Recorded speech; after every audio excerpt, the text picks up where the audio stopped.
And I'm so happy that we all get to sit on the couch together. Finally do it together. So, to first introduce our hosts, we have Haley Royal. Hello. We have Brianna Wing. Hello. And myself, Indiana Underhill.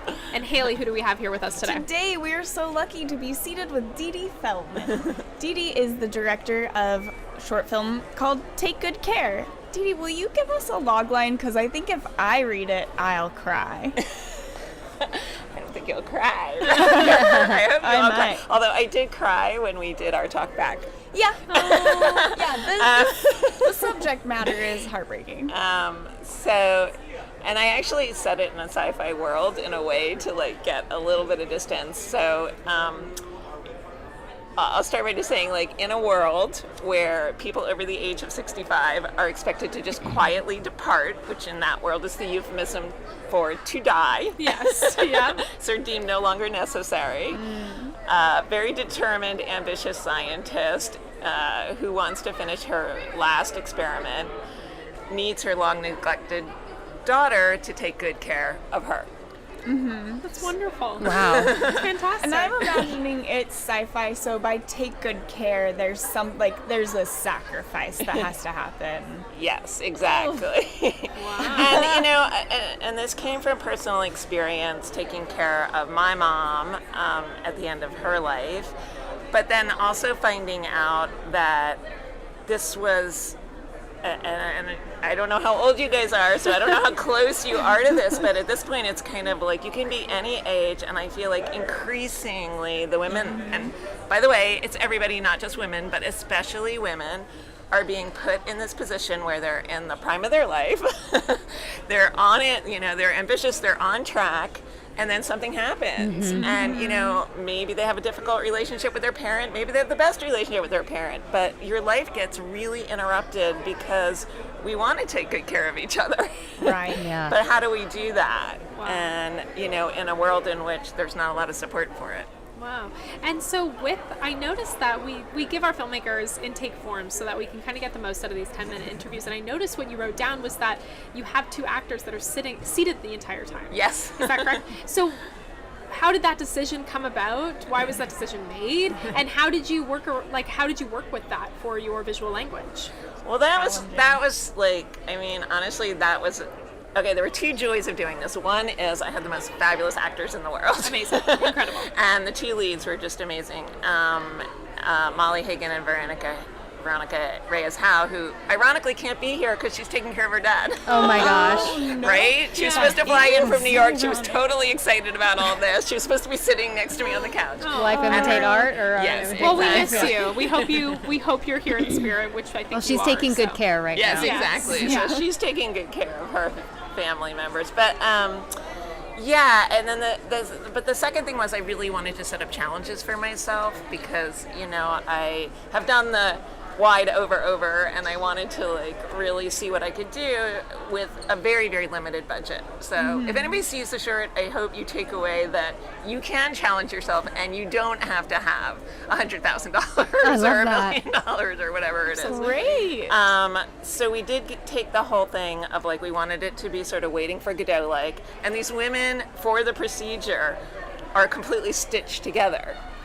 So we had to come up with like a ton of different setups, ways of moving the camera, ways of changing your camera angles, and just keep that sense of motion going without literally moving our actors and the essential setup of the whole thing. So what were the decisions made around camera movement? What were you mostly working with? We went for like a bunch of different things, and again, we did it very, very simply. We did not have a lot of money. We had like one of those little tracks on the floor, Yeah. kind of thing. There was, no super sophisticated set. We didn't even actually have a Steadicam.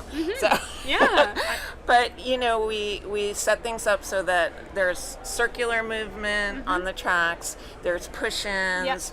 There's what do you call it? Reveal. Pullbacks. There's different. So we also had a production designer who totally got it. When I first told her the concept, she was like, well, what if, it's like one of those rejuvenation clinics in Santa Monica? Yeah. And what if in that sense, it's also like the gym. Yeah. Because I don't know if you've seen these clinics, but they're like a combination of healthcare and the gym. Yes. So you go from station to station.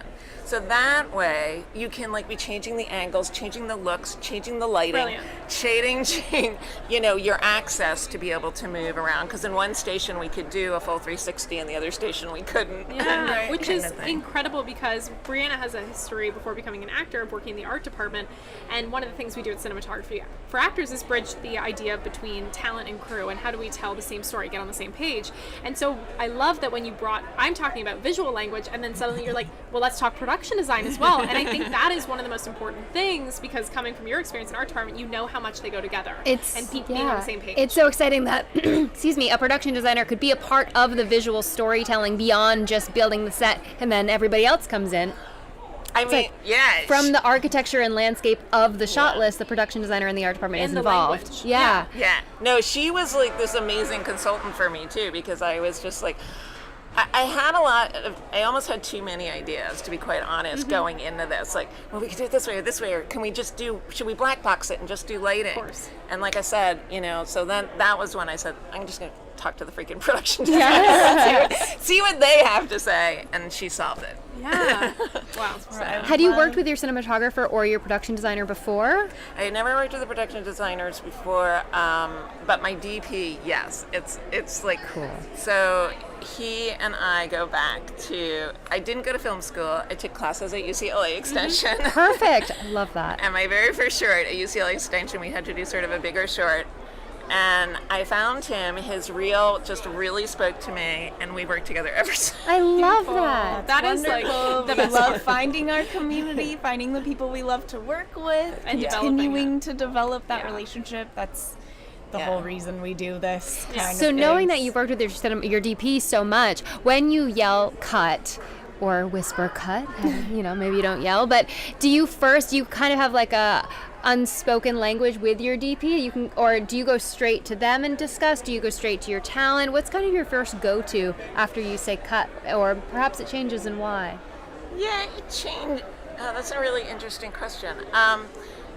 It definitely changes depending on the scene. Like, there are scenes where I'm kind of ignoring him and figuring he can figure it out because I trust him, and really just more focused on trying to be there for my talent. I do this very annoying thing, which I've been yelled at about, which is like, I can't stand Video Village. I literally want to be in the scene with the talent. So I just walk away from, wherever. They keep giving me like, in our case, there's no Video Village, but they'll give you like the handheld monitor, and I'll be like, no, I'm just gonna stand here. I love that. Next to my AC. As a DP, I love this. Yeah, complete 'cause trust. It is the relationship. It almost goes back to film days when you had to trust your DP because your tap out was like SD and you couldn't really, or you just couldn't check. And so I love this because there is that bond between what's happening on crew side, but then there's also the bond of talent that they know you're there if they need you, which is huge. Yeah, that's awesome. And there was a lot of like, because I had created this kind of crazy architecture to the world and the sci-fi of it all, I felt like the emotional moments had to really, really land for the thing to work at all. Yeah. And luckily, like I said, I was blessed with these incredible actors who just nailed everything and really didn't need a lot of notes. But there were times when I just wanted, like that was definitely my priority. Like, can we maybe just, try another option? Just so we have just so I can really see that interplay between the mother and daughter, because that's what's going to carry people, not the rest of my cinematography nonsense. No, of course. What do you feel like you learned in this Sorry, process? Not nonsense.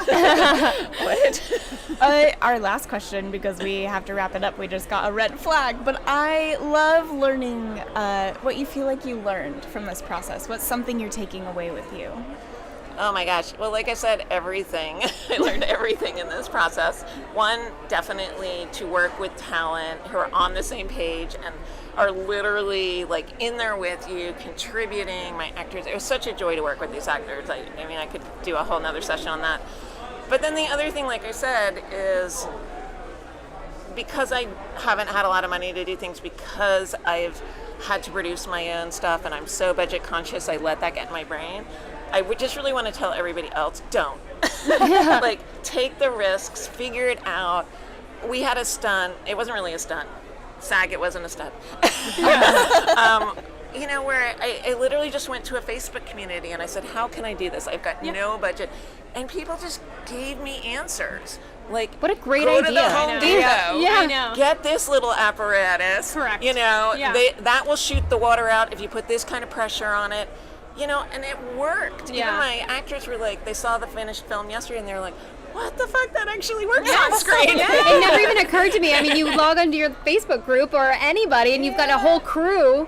DPs do this all the time. It's called Cinematography Salon. It's my like, gosh. I've just signed on to this project and I haven't done this setup. What have you all recommended? And it's like 100 comments of like, you could do it this way, you could do it this way. What's your budget level? Have you met this person at this company? Like, or like the DIY version of like, yeah, absolutely, you can like achieve that. And it's just so fantastic because it gets back to why we love film. It's a collaborative art form and even offset. And that Cinematography Salon's at a website online, or is it like It is a Facebook group. Facebook group? I love Cinematography it. Salon and Gaffer Salon. The last this is 3 interviews in a row now that we've had someone be like, I found them on a Facebook. I found it on a Facebook group. So, sorry, Facebook is coming Facebook back. or Meta, are you coming back? Facebook for the film community is what it sounds like. It does. It does. If you cannot be here in person, you can stream on bitpixtv.com.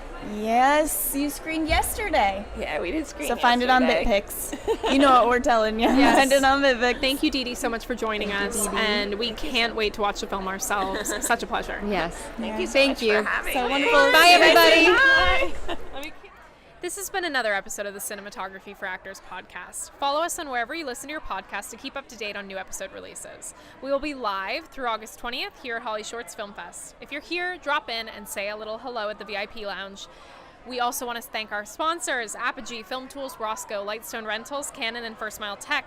As a special gift to you listeners, we've partnered with We Make Movies to get you a discount on comprehensive production insurance packages. Use code CFA23 on your intake form for 10% off your quote by visiting wemakemovies.org/insurance. If you missed any of our live streams, you can watch all of our interviews on our YouTube channel, Cinematography for Actors. And make sure you follow us on Instagram at Cinematography for Actors. You can also catch us in a more formal setting on Monday, August 14th at Japan House for a panel discussion on the importance of bridging the gap between talent and crew. You can get 20% off of your ticket purchase by using the code HSFF2023CFA at checkout.